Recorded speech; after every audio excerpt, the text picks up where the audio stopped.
أهلا وسهلا بكم مشاهدينا الكرام في خبر جديد، وهذه التفاصيل. لهذا السبب تم استبعاد حكيم زياش من قائمة الأسود، ولكن قبل البدء ندعوكم الاشتراك في القناة والضغط على زر الجرس. تحدث الناخب الوطني المغربي لكرة القدم وليد الركراكي عن السبب الذي أدى إلى عدم استدعاء الدولي المغربي حكيم زياش للمشاركة في مباراتي ليبيريا وبوركينا فاسو.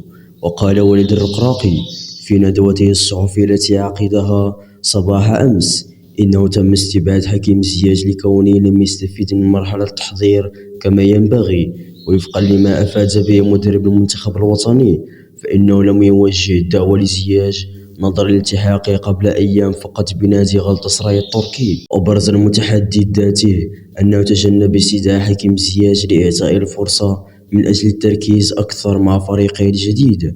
وتابع وليد الركراكي أن الدولي المغربي حكيم زياش غير جاهز 100%، وبالتالي فهي فرصة لاكتشاف طاقات وإمكانيات أسماء أخرى. وغابت عن قائمة المنتخب الوطني المغربي مجموعة من الأسماء أبرزها الدولي المغربي حكيم زياش. وكان الناخب الوطني وليد الركراكي قد عقد صباح أمس ندوة صحفية كشف فيها عن لائحة أسود الأطلس الذين سيشاركون في مباراة ليبيريا وبوركينا فاسو.